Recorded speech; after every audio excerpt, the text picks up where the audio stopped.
Hello there, Merry Christmas to you, Happy Holidays, it's December and we're all gearing up for the festive season. It is here now.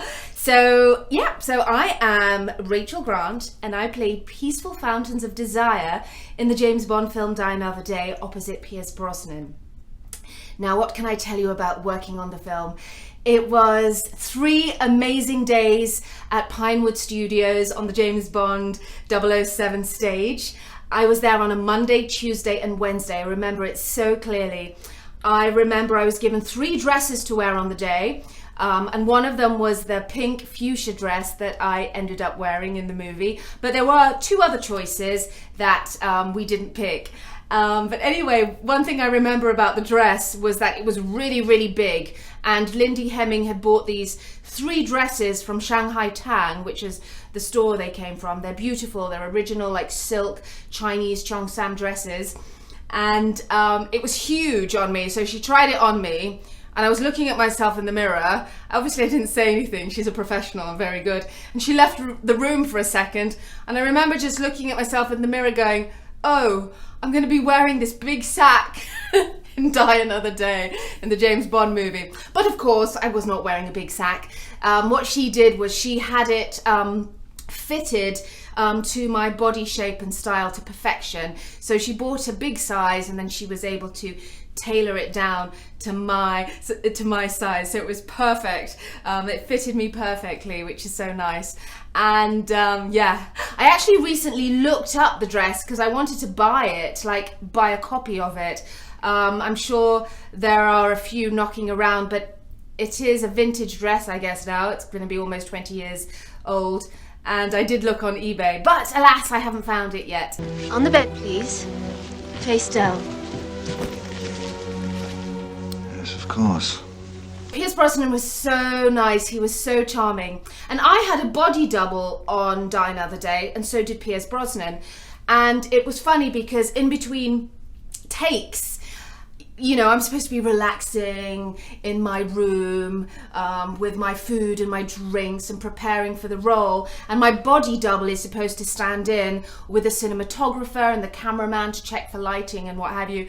And I just remember saying, no, I don't want to stay in my room, I want to stay on set, I want to be on the 007 set for as long as possible. I want to be working every minute of the day on set. I don't want to relax. This is not a time to relax. This is a time to be in James Bond as much as possible. So yeah, so I didn't, you know, my body double probably lost a job. I wanted to be my body double and be the actress.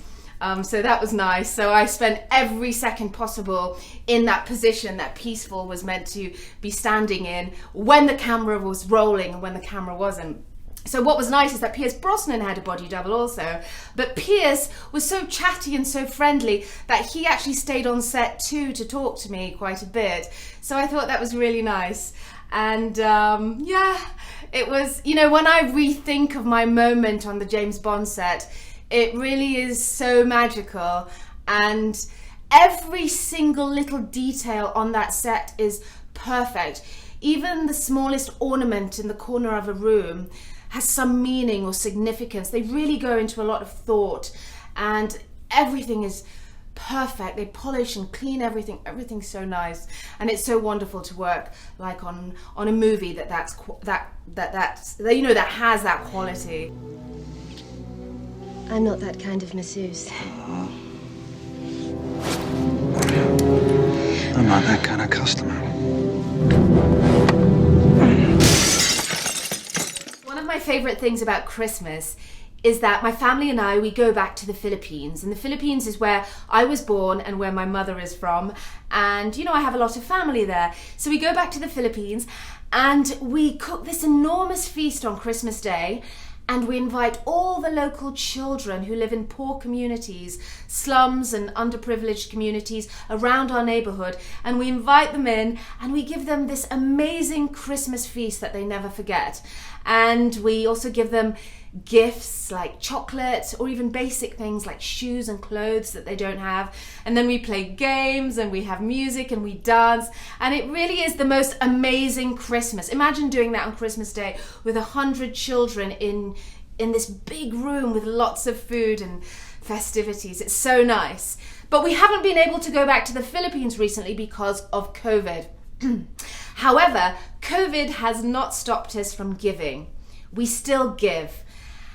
And my message to you this Christmas is to give this Christmas holiday season, is to give to somebody you don't know. Now you're probably thinking, how am I going to do that?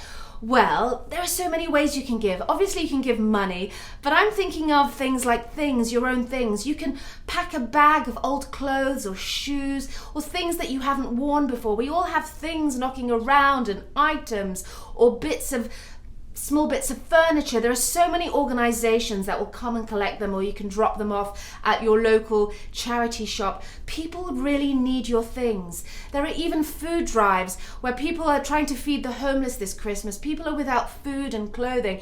You can just donate a couple of tins that you might have knocking around in your kitchen.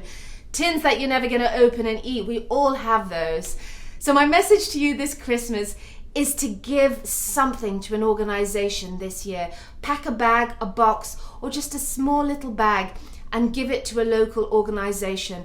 And the difference you will make is huge. That small act of giving does so much for not just for you, but for those people that are receiving. People are so grateful when you give. And the more you give, the more you will receive. It just seems to happen. There's this flow of energy or something in the world that I can't explain. But I know that the more you give, the more you receive. So with that, I wish you a very, very happy Christmas. May you have a joyous and wonderful time this festive season. And here's to a wonderful and prosperous new year.